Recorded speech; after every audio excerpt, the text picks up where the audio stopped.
Hello friends, नमस्ते। आप सभी का स्वागत है आपके अपने यूट्यूब चैनल और हीलिंग सेंटर पर। फ्रेंड्स, आज हम देखेंगे कि आप लोग के लिए क्या मैसेजेस निकल कर आते हैं। चैनल पर अगर नए हो तो चैनल को प्लीज़ लाइक एंड सब्सक्राइब ज़रूर करिए ताकि आगे आने वाली हर एक वीडियो को आप देखें एंड वहाँ से आपको अच्छी गाइडेंस ही मिले।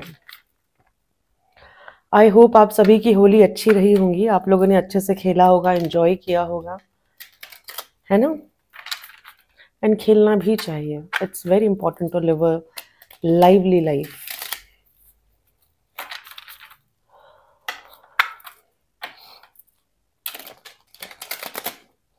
आप ईश्वर का ध्यान कर सकते हो, उनको विजुअलाइज कर सकते हो, है ना। ये रीडिंग देखने से पहले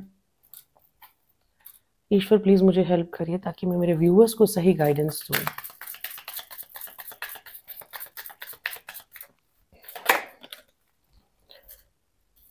पहला ही कार्ड है एस ऑफ पेंटिकल्स।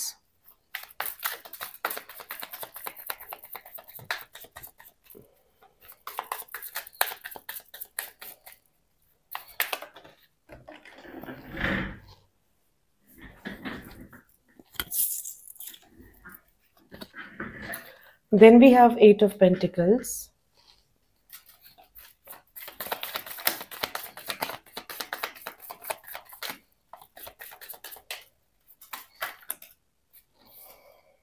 बहुत सारे आ गए, ये मैं नहीं लूंगी।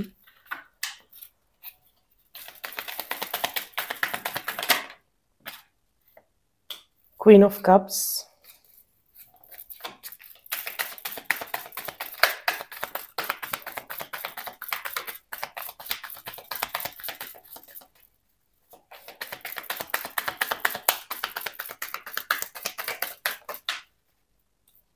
Four of pentacles. देखिए, पेंटिकल्स का एनर्जी बहुत स्ट्रांग है, मतलब यहाँ पे अर्थ एलिमेंट बहुत ज्यादा है।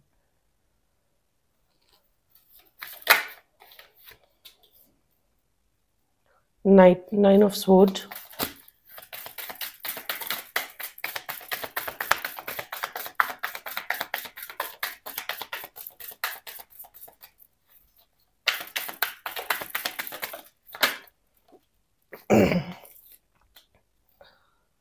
Nine of Pentacles, Five of Wands, Two of Swords, and again bottom of the deck is Ten of Pentacles.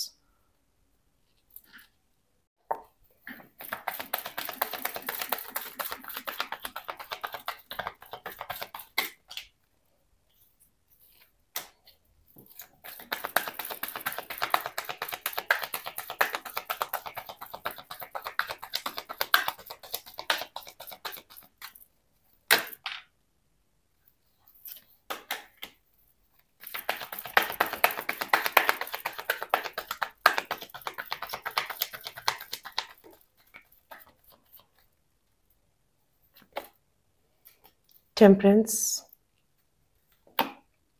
the Devil, my goodness. Okay, Eight of Pentacles, Seven of Swords, Page of Wands, the Hermit,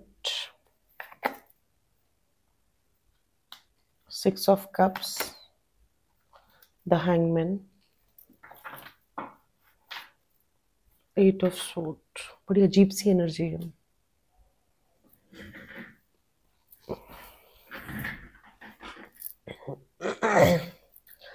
देखिए, यहाँ पे जो चीज़ है, पहली चीज़ मैं देख पा रही हूँ कि आप लोग की लाइफ में ना कुछ एक बड़ी अपॉर्चुनिटी आने वाली है, which is related to your career, your finances. आपने उस अपॉर्चुनिटी का थोड़ा ध्यान रखना है एंड आपने उस अपॉर्चुनिटी को ग्रैब करना है। आपने वो अपॉर्चुनिटी लेनी है बिकॉज वो अपॉर्चुनिटी कहीं ना कहीं आपके लिए बहुत एक स्टेबिलिटी लाएंगी, फाइनेंसेस में स्टेबिलिटी लाएंगी। उससे आपके फाइनेंसेस स्ट्रांग होंगे एंड बहुत अच्छे होंगे। एंड मेन चीज़ है कि वो एक सॉर्ट ऑफ ब्लेसिंग रहेंगी आपके लिए, जो आपकी लाइफ में कहीं ना कहीं ब्लेसिंग्स लाएंगी, मतलब। हाँ, देखिए, यहाँ पे मैं देख पा रही हूँ कि आप बहुत हार्डवर्क कर रहे हैं। हार्डवर्क आप करते रहिए because there is no substitute of hard work. लेकिन यहाँ पे कुछ लोग हैं वो भी बहुत हार्डवर्क कर रहे हैं आपको गिराने के लिए या फिर आपको पीछे खींचने के लिए या फिर आपके लाइफ में किसी तरह का प्लानिंग करने के लिए, प्लॉटिंग करने के लिए, किसी तरह के षड्यंत्र करने के लिए, एंड ये लोग कंटिन्यूअसली काम कर रहे हैं कुछ इविल वर्क। आप you can see this card, they are doing some kind of magic on you, ताकि आप, और कंटिन्यूअसली कर रहे हैं, ऐसा नहीं कि वो एक बार कर रहे हैं, कंटिन्यूअसली कर रहे हैं ताकि आप गिरो। बट आपको चिंता करने की बिल्कुल भी जरूरत नहीं है, because you are protected, you are highly highly highly protected. Archangel Michael आपके साथ है। इसका सिंपल मतलब होता है कि कोई ईश्वर की बहुत हाईएस्ट फोर्स है जो आपके साथ है, एंड जो आपको ऑल टाइम सपोर्ट कर रही है, ऑल टाइम प्रोटेक्ट कर रही है एंड हील कर रही है, ठीक है। It's a fight between devil and divine. It's a clear fight between devil and divine. इसलिए आप चिंता मत करिए, आप जो हार्डवर्क कर रहे हो करते रहिए, लोगों को जो करना है वो करने दीजिए, नो मैटर वॉट। आपने अपना काम करना है और ईश्वर आपको मार्गदर्शन दे रहे हैं, ईश्वर आपको गाइडेंस दे रहे हैं, आपकी स्पिरिट टीम आपको गाइडेंस दे रही है, आपको एंजल्स आपको गाइडेंस दे रही है। वो गाइडेंस आपने अपनी लाइफ में लेना है। यहाँ पे कहा जा रहा है आपने कि दिल से नहीं सोचना है, दिल से कॉल नहीं लेना है, दिमाग से लेना है, ठीक है। और चीज़ों को हिडन रखना है। बहुत ज़्यादा ज़रूरी नहीं है कि आप क्या करते हो दुनियादारी को बताओ या लोगों को बताओ, नहीं। आपके जो भी मूव होने चाहिए वो साइलेंस में होने चाहिए। देखिए, आने वाले समय में ना कोई ऐसा पर्सन आपकी लाइफ में आ सकता है जिसका जो बेसिक इंटरेस्ट होगा वो कहीं ना कहीं आपको बेवकूफ़ बनाने का होगा, ठीक है। वो जो भी पर्सन होगा वो कहीं ना कहीं एक बिट्रेयल की एनर्जी में आएगा, चीटिंग की एनर्जी में आएगा। ये वो होता है ना, आपको सिर्फ ये समझ लीजिए, all glitters are not gold. वो जो भी कुछ दिखाएंगे, जो भी कुछ बताएंगे, वैसा कुछ है नहीं, वैसा कुछ होगा नहीं। तो उस चीज़ से आपको प्रोटेक्ट करना है, अपनी इंट्यूशन की सुनना है, अपने सारे सेंसेस को ओपन रखो, अपने दिल और दिमाग को ओपन रखो, एंड जो भी कॉल लो बहुत सोच समझ के लो, है ना। कहाँ इन्वेस्ट करना है, कहाँ नहीं करना है। अगर रेड फ्लैग्स मिलते हैं या कोई और कलर के फ्लैग्स मिलते हैं, I am so sorry for the external noise, तो वहां पे आपका ध्यान होना चाहिए, है ना। वो उस तरफ नहीं जाना है। एक चीज और ध्यान रखना कि शॉर्टकट में अगर किसी तरीके से आपके पास पैसे आ रहे हैं ना, तो शॉर्टकट में कभी किसी के पास पैसे नहीं आते हैं। मतलब you need to open your senses to understand that, ये कह सकती हूँ। कोई बहुत स्वीट बनने की कोशिश कर रहा है, ज्यादा स्वीटनेस भी जहर होता है ना। तो ये कुछ मैंने आपको बता दिया है, बाकी आपकी इंडिविजुअल सिचुएशन से डिपेंड करेगा। खास ध्यान रखना है, एंग्जाइटी से बाहर आ जाओ। If you are passionate for something, do it anxiety से बाहर आके, बिकॉज वो एंग्जाइटी आपको बिल्कुल भी सर्व नहीं कर रही है। आपके जो भी करियर है, आपके जो भी गोल है, आपके जो भी एम्बिशन है, आपको जो सक्सेस चाहिए, वो सक्सेस आपको 100% मिलेंगी और ऑटोमेटिकली अभी मिल भी रही होंगी। बट रिमेंबर वन थिंग, वो सक्सेस भगवान ने आपको दी है आपकी क्षमता के अनुसार। आप जितना डिजर्व करते हो अभी आपको उतना मिला है, ठीक है। लेकिन आपको चाहिए बहुत ज्यादा, वो बहुत ज्यादा के लिए आपको बहुत ज्यादा मेहनत करनी होगी, बहुत ज्यादा पुरुषार्थ करना होगा। आपको अपने आप को अकेला करना होगा, आइसोलेट करना होगा, एंड कहीं ना कहीं पूरा का पूरा फोकस आपके जो भी करियर है उस पर ध्यान देना होगा, आपके जो भी गोल्स है उस पर ध्यान देना होगा।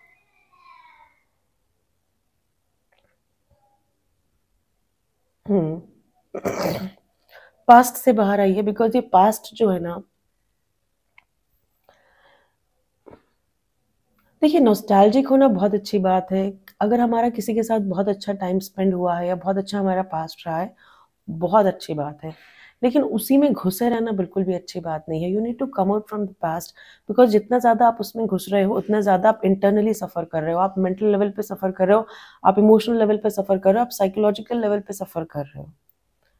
वो देख लो, पास्ट में रहने से कुछ फ़ायदा है तो रह लो, बट मुझे नहीं लगता कि पास्ट में रहने से किसी का कुछ भी फ़ायदा हुआ है, ठीक है। उस चीज़ से बाहर आना है। इस समय आपकी कुछ ये जो भी इविल वर्क आपके ऊपर करा रहे होंगे, कहीं ना कहीं मुझे लगता है आपके चक्रास ब्लॉक्ड है, आप चीज़ों को देख नहीं पा रहे, चीज़ों को समझ नहीं पा रहे हो, थोड़ा सा अटका हुआ आप फील कर रहे हो, बट दैट्स ओके। धीरे धीरे आप इन सारी चीज़ों से बाहर आओगे, बिकॉज आपको रिस्पेक्टिव मार्गदर्शन जो मिलना चाहिए वो मिल रहा है। एंड अपने आप को ना बहुत ज़्यादा ओवर थिंकिंग नहीं करना है, because again that is also a problem in your life. में भी ये हो सकता है कि नेगेटिविटी के कारण आप बहुत ज़्यादा ओवर थिंकिंग करते हो और आपको ये फील होता है कि मुझे जस्टिस नहीं मिला है। तो जस्टिस आपको मिलेगा, लेकिन आपके राइट टाइम आने पर, ठीक है। देखिए, जो परमात्मा होते हैं ना, वो सबको कर्मों के हिसाब से चीज़ें देते हैं। ठीक है? अगर आपकी लाइफ में कुछ प्रॉब्लम्स चल रही हैं या कुछ इविल वर्क भी हो रहा है, तो बस ये समझ लीजिए कहीं न कहीं वो आप ही के कर्म है, शायद आपके कर्मों के शुद्धिकरण हो रहा है। ओके? तो आपने बिल्कुल भी अपने आप को परेशान नहीं समझना है, विक्टिम नहीं समझना है। ये सिचुएशन में थोड़ा-सा सॉल्यूशन ओरिएंटेड बन जाइए कि इस चीज़ का सॉल्यूशन क्या है, ठीक है? और बस भगवान से प्रे करिए कि आपको सॉल्यूशन जल्दी से जल्दी मिले, ताकि आप उस चीज़ पे काम करो और ये सारी चीज़ से बाहर निकलो, ओके? बेसिकली कहीं न कहीं आपके फाइनेंसेस को रोकने की कोशिश की जा रही है। आपके पैसों को कहीं न कहीं किसी तरह की हानि पहुँचाने की कोशिश की जा रही है, बट चिंता की बात नहीं है। Just do your hard work, ठीक है? अपना हार्ड वर्क करो, अपना बेस्ट दो। जो होना है वो तो वैसे भी होके ही रहेगा। यहाँ से देख लेते हैं आप लोग के लिए क्या मैसेजेस हैं।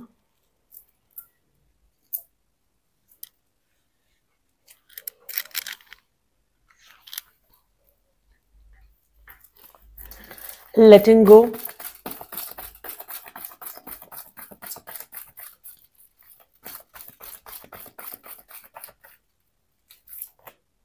चेंज, कंडीशनिंग,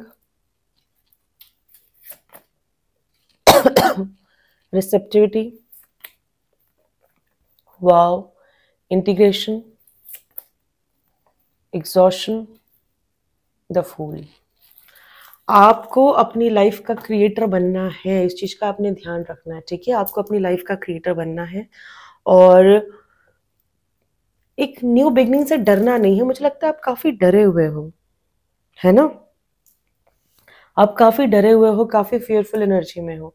तो इस फियरफुल एनर्जी से बाहर आइए। हो सकता है आपका रूट चक्र बहुत ज्यादा ब्लॉक्ड हो, इसीलिए आप बहुत ज्यादा फियरफुल एनर्जी में हो।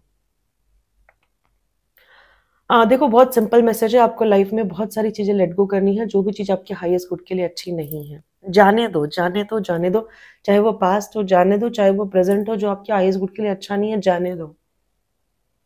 कोई चीज अगर आपकी लाइफ में रहनी होंगी तो वो रह जाएंगी, जो जानी होंगी वो चली जाएंगी, कुछ आनी होंगी तो वो आ जाएंगी, है ना? और जो होता है अच्छे के लिए होता है, इस चीज का आपने हमेशा ध्यान रखना है। और स्पेशली यहाँ पे लेट गो करो नेगेटिविटी को। अगर आपको पता है कि आपके ऊपर कुछ प्रोजेक्ट किया गया है या आपके ऊपर कुछ है, तो भी लेट गो करो, सरेंडर करो डिवाइन पे, कि डिवाइन जो भी चीज है आपको वो हेल्प करेंगी, आपका राइट मार्गदर्शन करेंगी आपको इस चीज से बाहर निकलने में, है ना? और एज आई सेड कि you are the creator of your life, you are the creator of your destiny. जब तक आप उस चीज पे काम नहीं करोगे, तब तक आपकी लाइफ में रिस्पेक्टिव बदलाव नहीं आएंगे, है ना? बदलाव in the sense, positive sense, जो चीज आप अचीव करना चाह रहे हो। बाकी तो बदलाव आते ही रहते हैं, कुछ भी चीज स्टैग्नेंट नहीं होती लाइफ में। एंड यस, आपको किसी भी तरह की फियरफुल एनर्जी में नहीं रहना है। आपको अपनी लाइफ में आगे बढ़ना है, डरना नहीं है। किसी भी चीज का डर नहीं होना चाहिए आपके अंदर। You know what you like, you know what you don't like, ठीक है? आपको पता है आपको क्या चाहिए, उसको अचीव कैसे करना है। मेक अ पाथ, है ना? और जो चीज नहीं चाहिए, नमस्ते कर दो, लेट गो करो, जाने दो, ओके? और अगर आप वो बचपन से एक देखिए,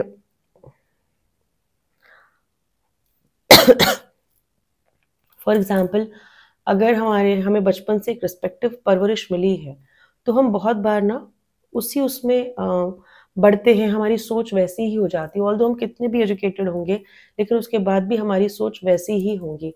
लेकिन यू नीड टू अंडरस्टैंड, क्या वो सोच हमारी सही है ना? मैं किसी की देखो अपब्रिंगिंग पे दोष नहीं दे रही हूँ, लेकिन इट्स ऑल अबाउट कंडीशनिंग, कि हमारी बचपन से कंडीशनिंग कैसी हुई है, ठीक है? हम एजुकेटेड हैं, हमें नॉलेज है, हमें ज्ञान है, क्या सही है क्या नहीं है वो सब हमें पता है, लेकिन वो कंडीशनिंग की वजह से हम उस कंफर्ट जोन से बाहर नहीं आ पाते हैं। तो आपको उस कंडीशनिंग से बाहर आना है, ठीक है? आप सिंपल सा देखो, आप सिंपल सा देखो कि कैसे समझाऊं मैं। एक ही चीज समझो कि एक एक हाथी को ना बचपन से एक एक रस्सी से बांधा जाता है, या फिर एक छोटी सी चेन से बांधा जाता है। वो बड़ा हो जाता है तब तक वो चेन से बंधा ही रहता है। मतलब आप देखिए एलिफेंट में इतनी ताकत होती है कि वो चेन तो कब का तोड़ चुका होता है, लेकिन वो नहीं तोड़ता क्योंकि उसकी कंडीशनिंग वैसी होती है। This you need to understand कि ये point, I hope I am able to explain you clearly and I hope you are getting my point. ये चीज आपने समझना है कि ये कमी अगर आपके अंदर है तो आपने आगे बढ़ना है, डरना नहीं है किसी भी चीज का। और देखो लोग तो बहुत प्लानिंग प्लॉटिंग करते हुए मुझे दिख रहे हैं। कुछ आपके राइवलरीज हो सकते हैं, कुछ जेलस लोग हो सकते हैं, कुछ आपके हेटर्स हो सकते हैं, है ना, जो इस समय बहुत हाईली अलर्ट मुझे दिख रहे हैं। वो जो भी हैं, ठीक है, लेकिन आपने लाइफ में आगे बढ़ना है। अपने अंदर की, हाँ, आपके अंदर की जो मैस्कुलिन एंड फेमिनिन साइड है ना, उसको आपको बैलेंस करना है, बहुत जरूरी है इस समय, है ना। ज्यादा दिल से नहीं सोचना, ज्यादा दिमाग से नहीं सोचना, दोनों का बैलेंस करके इस समय आपने सोचना है। और मुझे लगता है कि इस समय आप बहुत, अगर थके हुए हो तो कृपया करके रेस्ट लीजिए, रेस्ट करिए। अगर आप बहुत थके हुए हो तो आप रेस्ट लीजिए, रेस्ट करिए, अपनी बॉडी को रिजुविनेट करिए and then you need to take respective call. और ये थकना भी, जो आप थके हुए हो ना, ये भी बहुत ज़रूरी है, क्योंकि आपकी लाइफ में हैप्पीनेस तभी आएंगी जब आप थकोगे। थकोगे इन द सेंस जब आप रिस्पेक्टिव काम करोगे जो आपको करने की ज़रूरत है। हम्म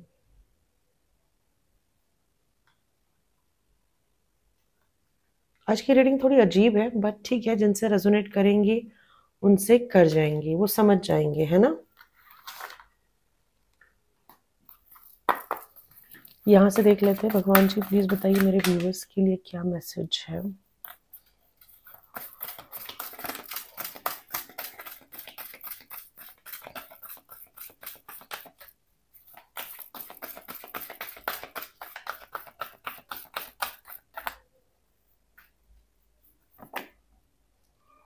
Nothing will come of this situation.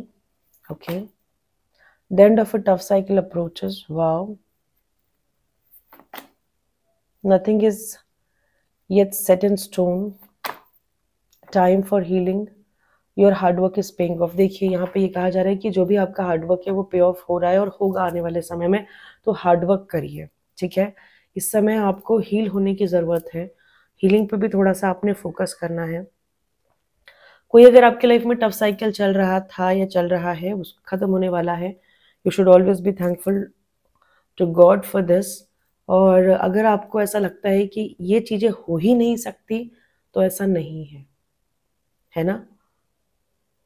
Miracles होते हैं और मिराकल्स होते रहेंगे। भगवान पे भरोसा रखिए। अभी प्रेजेंट जो भी सिचुएशन चल रही है ना, इसमें बहुत ज़्यादा मतलब इससे कुछ होगा नहीं। ये समय शायद आपको ईश्वर ने दिया है किसी चीज़ पे फोकस करने के लिए। आप उस चीज़ पे फोकस करिए। आपको पता है क्या सही है क्या गलत है, आप बहुत इंटेलिजेंट हो, बहुत स्मार्ट हो, लेकिन कहीं ना कहीं मे बी ये हो सकता है कि आप डिस्ट्रैक्टेड हो। तो उस डिस्ट्रैक्शन पे भी आपने ध्यान नहीं देना है, आपने फोकस करना है जो राइट आपके लिए है। ओके फ्रेंड्स, ये थी छोटी सी रीडिंग। आई होप मेरी रीडिंग आपको पसंद आई होंगी। मेरी रीडिंग आपको पसंद है तो आप प्लीज़ मेरे चैनल को लाइक, सब्सक्राइब एंड शेयर जरूर करिए, ताकि आगे आने वाली हर एक वीडियो को आप देखें एंड वहाँ से आपको अच्छी गाइडेंस ही मिले। Thank you so much, love you guys.